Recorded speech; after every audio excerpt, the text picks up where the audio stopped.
New model activity টাস্কের প্রথম যে বাংলা প্রথম ভাষা দশম শ্রেণীর প্রথম যে প্রশ্নটি রয়েছে সেটি দেখো যে ঠিক উত্তরটি বেছে নিয়ে লেখো। তপনের লেখা যে গল্পটি সন্ধ্যাতারা পত্রিকায় ছাপা হয়েছিল।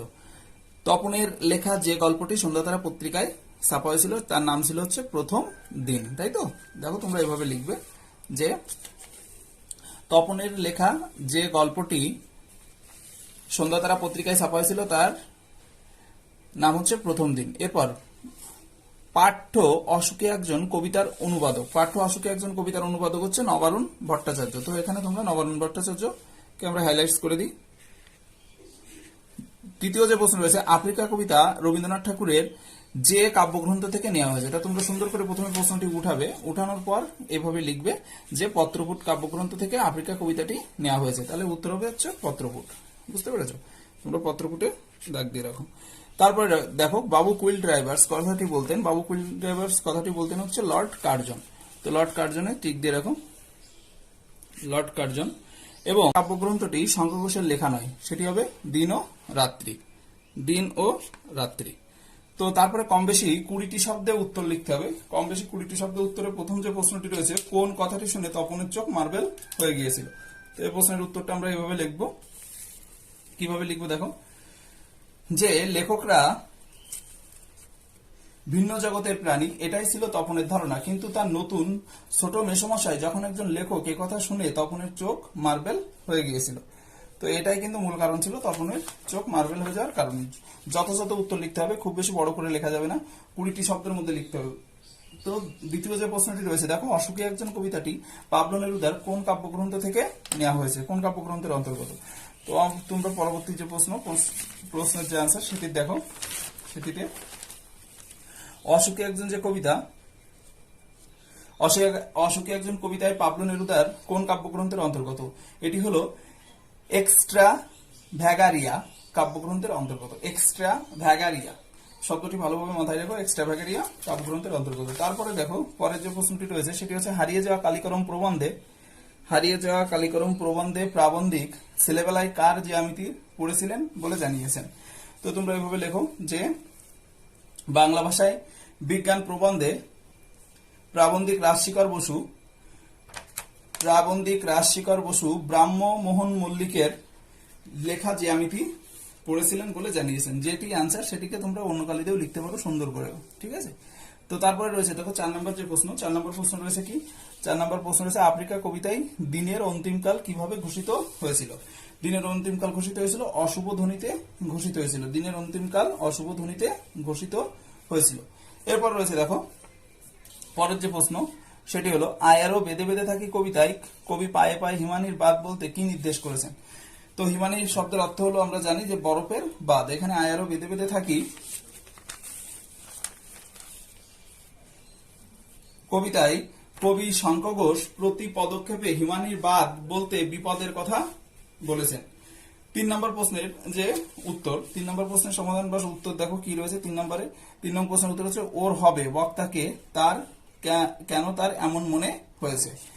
তো প্রথমে দেখো তোমরা কিভাবে লিখবে যে উৎস, বিশিষ্ট লেখিকা আশাপূর্ণা দেবীর কুমকুম নামক ছোটদের গল্প সংকলনের অন্তর্গত জ্ঞানচক্ষু থেকে অংশটি গৃহীত হয়েছে বা উদ্ধৃত হয়েছে। প্রথম অংশ, উদ্ধৃত অংশটির বক্তা হলেন তপনের ছোট মেসমশাই।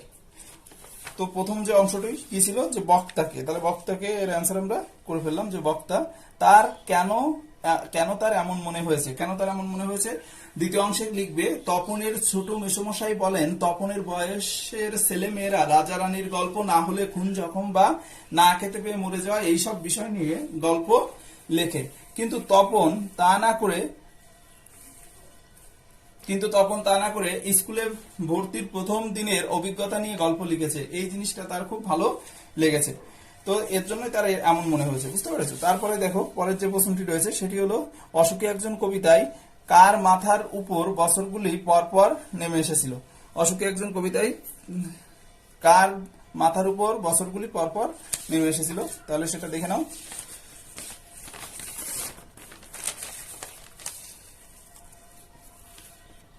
আগের যে প্রশ্নটি ওর সাথে আরো একটু অ্যাড করে নিবে তোমরা, যে বক্তা অর্থাৎ তপনের ছোট মেসমশার এরূপ মনে হয়েছে তপনের কাজের দ্বারা, ঠিক আছে, বা তপনের লেখার দ্বারা।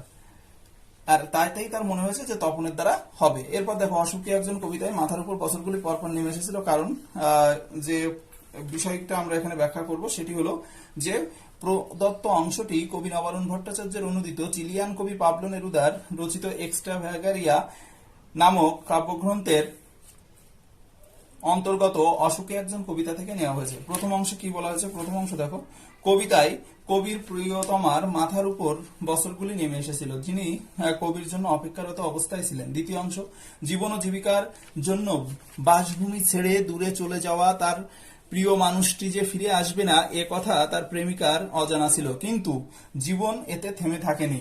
বৃষ্টিতে কবির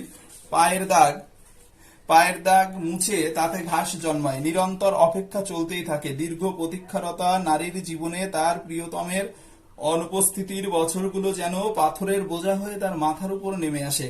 এখানে পরপর বলতে বিচ্ছেদের বেদনার যে গভীরতা তাকে বোঝানো হয়েছে। এরপরের যে প্রশ্নটি রয়েছে দেখো, আমরা বিখেরি 12 মাস আয়ারও বেঁধে বেঁধে থাকি কবিতায় এমন মন্তব্যের কারণ বিশ্লেষণ করো। তো তোমরা প্রথমেই এখানে উৎস লিখবে। উৎস লিখে দেখো কিভাবে লিখবে, যে বিশিষ্ট কবি শঙ্খ ঘোষ বিরচিত জলই পাষাণ হয়ে আছে নামক কাব্যগ্রন্থের অন্তর্গত আয়ারও বেঁধে বেঁধে থাকি নামক কবিতা থেকে উদ্ধৃত অংশটি গৃহীত হয়েছে। কারণ বিশ্লেষণ কি করবে, আমরা বিখেরি 12 মাস বলতে কবি মানুষের মানসিক দৈন্যের কথা বলেছেন। কবির মতে নানা প্রতিকূলতার মধ্যে যুগ যন্ত্রণার ক্ষত নিয়ে মানুষ বেঁচে আছে, সে পথহারা, তার মানসিক দৃঢ়তা শিথিল হয়ে পড়েছে। তো এরপর দেখো পরের অংশটুকু, তার প্রকৃত ইতিহাসের সঠিক প্রতিফলন হয়নি জেনেও সে নিশ্চুপ এবং বহির্বিশ্ব থেকে বিচ্ছিন্ন। এভাবে দুর্বল ও ভীরু সাধারণ মানুষের অবহেলিত মানসিক দৈন্যের কথা বলতে গিয়ে কবি এমন মন্তব্য করেছেন। তো এর মাধ্যমে আমাদের কিন্তু 3.3 এর যে প্রশ্নটি সেটির উত্তরও সুন্দরভাবে কমপ্লিট হলো। এবার 3.4, উদ্ভ্রান্ত আদিম যুগের কথা আফ্রিকা কবিতায় কিভাবে উল্লেখিত হয়েছে। দেখো উদ্ধৃত অংশটুকু, ঋষিকবি কবিগুরু দ্য ভার্সেটাইল জিনিয়াস রবীন্দ্রনাথ ঠাকুর বিরচিত পত্রপুট কাব্যগ্রন্থের অন্তর্গত আফ্রিকা কবিতা থেকে নেওয়া হয়েছে। সৃষ্টির আদিকালে প্রাগৈতিহাসিক তমসাবৃত অবিন্যস্ত সেই সময় যখন প্রকৃতির আদিমতায় আচ্ছন্ন ছিল, স্রষ্টা তখন নিজের নব সৃষ্টির প্রতি অসন্তোষ বশত সেগুলিকে বারবার বিধ্বস্ত করেছিলেন। এটি বিশেষ কোনো মুহূর্তে করেছিলেন, সেই যে মুহূর্ত, ঠিক আছে, সে বিশেষ কোনো মুহূর্ত নয়, এটি বিশেষ কোনো মুহূর্ত নয়, সেই মহিয়ান সর্বনির্মাতার সৃষ্টিকর্মের পর্বে পর্বে বিন্যস্ত হয়েছে প্রকৃতির রূপটি। আফ্রিকা কবিতায় উদ্ভ্রান্ত আদিম যুগের কথা এভাবেই উল্লেখ করা হয়েছে। তারপর দেখো 3.5 কি রয়েছে দেখো, আমি যেখানে কাজ করি সেটা লেখালেখির আপিস, সেই আপিসের চিত্র লেখক কিভাবে উপস্থাপিত করেছেন। তো আমরা এভাবে লিখবো যে উৎস প্রদত্ত অংশটুকু শ্রীপান্ত ছদ্মনামের আড়ালে বিশিষ্ট প্রাবন্ধিক শ্রী নিখিল সরকারের লেখা হারিয়ে যাওয়া কালি কলম ও মন গ্রন্থের অন্তর্গত হারিয়ে যাওয়া কালি কলম নামক গল্প থেকে নেওয়া হয়েছে। প্রবন্ধ অবলম্বনে প্রাবন্ধিকের লেখালেখির অফিসের যে চিত্র ফুটে উঠেছে তা হলো, প্রাবন্ধিক শ্রীপান্ত যেখানে লেখালেখির কাজ করেন সেখানে সবাই লেখক, কিন্তু কারো হাতে কলম নেই। সকলের সামনেই চৌকো আয়নার মতো একটি করে কাচের স্ক্রিন বা পর্দা বানান পদারি আকার দিলেও হবে, আর তার নিচে একটা কিবোর্ডের প্রতিটি বোতামে রয়েছে একটি করে হরফ।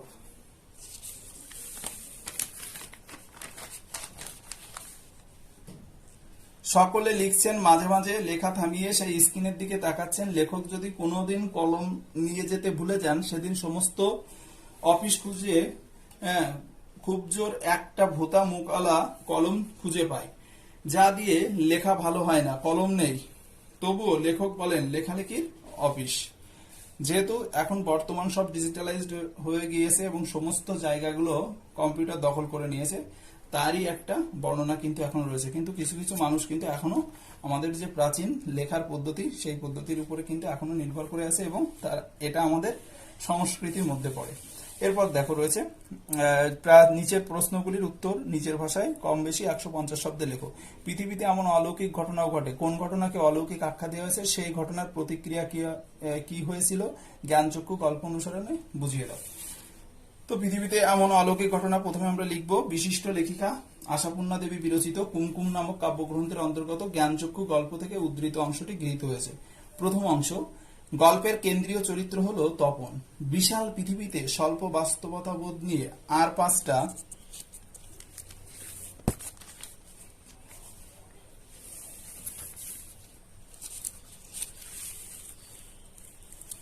পাঁচটা শিশুর মতোই তার পথ চলা। লেখকদের সম্পর্কে তার ধারণা সে কথাই বলে। সেই তপন তার নতুন লেখক মেসোমশায়ের সান্নিধ্যে এসে অনুপ্রাণিত হয়ে কাঁচা হাতে একটা গল্প লিখে ফেলে। সেই গল্পটি মাসির প্ররোচনায় ও মেসোর প্রভাবে সত্যি একটি পত্রিকা অর্থাৎ সন্ধ্যাতারা পত্রিকায় প্রকাশিত হয়। ছোট্ট তপনের কাছে তার গল্প ছাপার অক্ষরে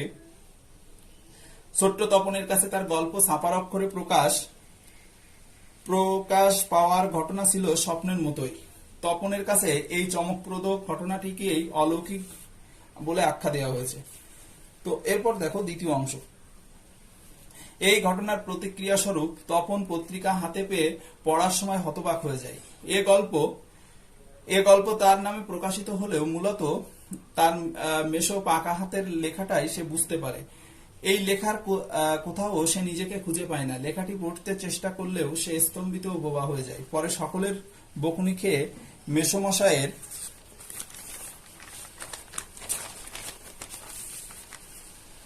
কারেকশনের নামে পুরোটা বদলে দেওয়া গল্পটি তপন গড়গড়িয়ে পড়ে এবং মনের দুঃখের সংকল্প করে যে কোনো লেখা ছাপতে দিলে সে নিজের কাছে হাতের লেখাই দেবে, তাতে ছাপা হোক বা না হোক। পরবর্তী যে প্রশ্নটি রয়েছে সেটি দেখো যে আয়ারো বেদে বেদে থাকি কবিতায় কোন কাব্যগ্রন্থের অন্তর্গত কবিতা? আয়ারো বেদে বেদে থাকি কোন কাব্যগ্রন্থের অন্তর্গত কবিতা? কবিতার এই আহ্বান ধ্বনিত হয়েছে কেন? তাহলে দেখো বেদে বেদে থাকতে বলেছে কেন। প্রথম বলছে যে প্রথম অংশ, বিশিষ্ট কবি শঙ্খ ঘোষ আয়ারো বেদে বেদে থাকি নামক কবিতা জলই পাষাণ হয়ে আছে নামক কাব্যগ্রন্থের অন্তর্গত। দ্বিতীয় অংশ কি রয়েছে? বন্য জীবজন্তুর হাত থেকে নিজেদের রক্ষার্থে আদিম অরণ্যচারী মানুষের মনেও একদিন সংঘবদ্ধভাবে বসবাস করার ভাবনা জেগেছিল। এভাবেই গড়ে উঠেছিল পরিবার, পাড়া,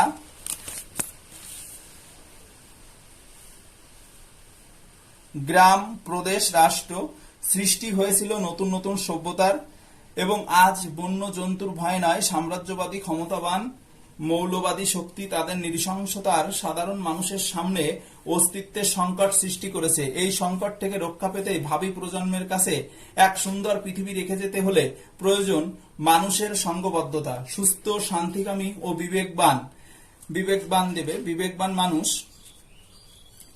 মানুষের ঐক্যবদ্ধ অঙ্গীকারই একমাত্র এ সভ্যতার সংকট মোচন সম্ভব। তাই আয়ারো বেদে বেদে থাকি নামক কবিতায় কবির মুখে বেদে বেদে থাকার আহ্বান ধ্বনিত হয়েছে। এখানে ধ্বনিত হবে। তারপর দেখো পরের যে প্রশ্নটি রয়েছে, দস্যুরা কিভাবে আফ্রিকার ইতিহাসে চিরচিহ্ন এঁকে দিয়েছিল তা আফ্রিকা কবিতা অনুসরণে আলোচনা করো। তো আমরা দেখো প্রথমে কি লিখবো এখানে, যে বিশ্ববরেণ্য কবি রবীন্দ্রনাথ ঠাকুর বিরচিত পত্রপুট কাব্যগ্রন্থের অন্তর্গত আফ্রিকা নামক কবিতা থেকে উদ্ধৃত অংশটি গৃহীত হয়েছে। প্রসঙ্গ কি লিখব, যে সৃষ্টির সূচনা থেকেই আফ্রিকা অরণ্যাবৃত। সে তথাকথিত উন্নত সভ্যতার আলো থেকে বহু দূরে নির্বাসিত ছিল। সভ্য ইউরোপীয় সভ্যতার চোখেও আফ্রিকা উপেক্ষিত ছিল দীর্ঘদিন। তথাকথিত সভ্য পাশ্চাত্য সভ্যতা আফ্রিকার নিজস্ব জীবনধারা, ঐতিহ্য, সংস্কৃতি ইত্যাদিকে স্বীকার করত না। কিন্তু ঊনবিংশ শতকে ইউরোপীয়রা আফ্রিকার উপনিবেশ স্থাপনের জন্য ক্রমেই এই শতকের শেষে প্রায় পুরো আফ্রিকা ইউরোপের বিভিন্ন দেশের উপনিবেশে পরিণত হয়। আফ্রিকার সম্পদে এই শ্বেতাঙ্গ উপনিবেশিকদের তথা সাম্রাজ্যবাদী দস্যুর দল শুরু করে অমানবিক লাঞ্ছনা। আফ্রিকার কৃষ্ণাঙ্গ মানুষগুলি লোহার হাতকড়ি পরিয়ে মানুষ ধরা এই বর্বরেরা তাদের পরিণত করে কৃতদাসে।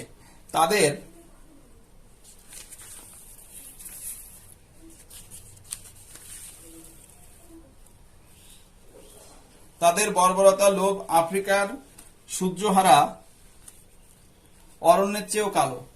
এইসব অত্যাচারিত মানুষের রক্ত ও শ্রুতে কর্দমাক্ত হয় আফ্রিকা বনপথের ধুলো। সাম্রাজ্যবাদী দস্যুদের কাটামারা জুতোর তলায় কাদার পিণ্ড এভাবে আফ্রিকার অপমানিত ইতিহাসে চির চিহ্ন দিয়ে গিয়েছে। পরের প্রশ্ন দেখো 4.4-এর, জন্ম নিল ফাউন্টেন পেন। হারিয়ে যাওয়া কালিকলম রচনা অবলম্বনে ফাউন্টেন পেনের জন্ম বৃত্তান্ত আলোচনা করো। তাহলে শ্রীপান্ত উৎস কি লিখবো, যে শ্রীপান্ত ছদ্মনামে আড়ালে লেখক নিখিল সরকার রচিত হারিয়ে যাওয়া কালিকলম নামক কাব্যগ্রন্থের অন্তর্গত হারিয়ে যাওয়া কালিকলম গল্প থেকে উদ্ধৃত অংশটি গৃহীত হয়েছে। পৃথিবীর প্রতিটি আবিষ্কারের পিছনেই থাকে নানান গল্প বা ঘটনা। তবে গল্প বা ঘটনা যাই হোক না কেন, প্রয়োজনের তাগিদেই যে আবিষ্কারে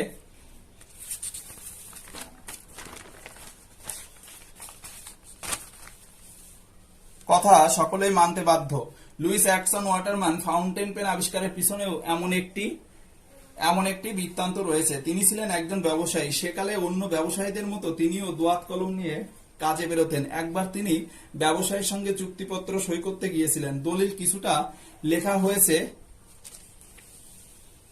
এমন সময় দোয়াত হঠাৎ উপুড় হয়ে গেল কাগজে। আবার তিনি ছুটলেন কালির সন্ধানে। ফিরে এসে শোনেন তিনি ইতিমধ্যে আরেকজন ব্যবসায়ীর সঙ্গে সহিসাবুদ সব চুক্তি করে পাকা করে ফেলেছেন। এই ঘটনার পরিপ্রেক্ষিতে বিমর্ষ ওয়াটারম্যান প্রতিজ্ঞা করেন যে এর একটা বিহিত তাকে করতেই হবে। এরপর তিনি নির্লস প্রচেষ্টায় জন্ম নিয়েছিল ফাউন্টেন পেন।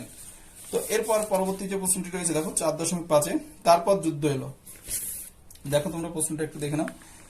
এই যে তারপর যুদ্ধ এলো, কিসের মতো যুদ্ধ এলো, তার পরিণতি কি ঘটলো। তাহলে দুটো পার্টে আমরা কিন্তু অ্যান্সারটা আলোচনা করব। প্রথম দেখো যে উৎস, নবারুণ ভট্টাচার্য অনুদিত চিলিয়ান কবি পাবলো নেরুদা বিরচিত এক্সট্রাভ্যাগারিয়া নামক কাব্যগ্রন্থের অন্তর্গত অসুখী একজন কবিতা থেকে উদ্ধৃত অংশটি গৃহীত হয়েছে। প্রথম অংশে আমরা কি লিখব, যে কবিতা অনুসারে রক্তের এক আগ্নেয় পাহাড়ের মতো যুদ্ধ এলো। এবং দ্বিতীয় অংশ কি লিখব উত্তরে, যে যুদ্ধের ভয়াবহ বিভৎসতায় মানুষ আশ্রয়হীন হলো, নৃশংসতার হাত থেকে রেহাই পেল না শিশুরাও। দাবানলের মতো যুদ্ধের আগুন সমগ্র সমতলে ছড়িয়ে পড়ল। তারপর দেখো কি হলো, ধ্বংস হলো দেবালয় আর তার ভেতরের দেবতারা, তাদের দেবত্ব নষ্ট হলো, মানুষকে তারা স্বপ্ন দেখাতে ব্যর্থ হলো। কবির সেই মিষ্টি বাড়ির যে ঝুলন্ত বিছানা, গোলাপি গাছ, প্রাচীন জলতরঙ্গ সব চূর্ণ ও ভস্ম হয়ে যুদ্ধের আগুনে ভস্ম হয়ে গেল। ঠিক এভাবে শহরটা পুড়ে গেল, বিভৎসতার চিহ্ন নিয়ে ছড়িয়ে ছিটিয়ে পড়ে রইল কাঠকয়লা, দোমড়ানো মুসলানো লোহা আর বিভৎস মাথা আর রক্তের একটা কালো দাগ। শুধু সেই ধ্বংসস্তূপে বেঁচে থাকলো মেয়েটির অপেক্ষা আর অবিচল ভালোবাসা। তো তারপর রয়েছে দেখো ভাষাভিত্তিকের ব্যাকরণের যে প্রশ্নগুলো।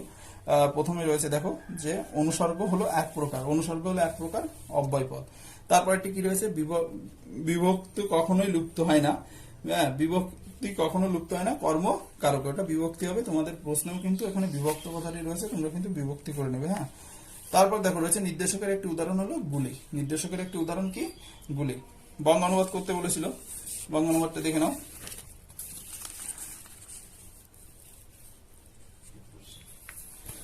বঙ্গ অনুবাদের প্রথম যে লাইনটা ছিল সেটা একটু দেখো, তাহলে তোমরা বুঝতে পারবে। Home is the first school where the child learns his first lesson. অর্থাৎ বাড়ি হলো জীবনের প্রথম বিদ্যালয় যেখানে শিশু তার প্রাথমিক শিক্ষা গ্রহণ করে। সে তারপরের লাইন দেখো, he sees hears and begins to learn at home. অর্থাৎ সে দেখে শোনে এবং বাড়িতে শিক্ষা নিতে শুরু করে। বিগিনস মানে কি করা, শুরু করা।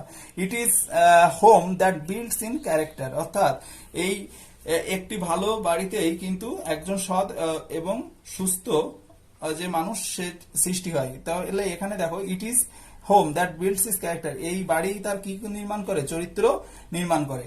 তো আমাদের এখানে একটা লাইন বাদ রয়েছে, আমরা ভুলবশত তোমরা এটা লিখে নেবে যে it is home that builds his character. এই বাড়ির মাধ্যমেই তার কি গঠিত হয়, চরিত্র গঠিত হয় বা নির্মিত হয়। ঠিক আছে, বাড়ির মানুষের সঙ্গে সংস্রবে মিশে কিন্তু তার চরিত্র নির্মিত হয়। এই লাইনটা আমাদের এখানে লেখা একটু বাদ গিয়েছে, যা হোক। তারপরে রয়েছে দেখো, in a good home honest and healthy man are made, অর্থাৎ একটি ভালো বাড়িতে একজন সৎ এবং সুস্থ মানুষের সৃষ্টি হয়। ঠিক আছে, একজন সুস্থ এবং সৎ মানুষ সৃষ্টি হয় একটা ভালো বাড়িতেই। তো তারপর দেখো তোমাদের এর মাধ্যমে কিন্তু আমাদের বাংলার মডেল অ্যাক্টিভিটি টাস্ক সম্পূর্ণ শেষ হলো। বাংলার পরে আমরা চলে যাব ইংরেজিতে।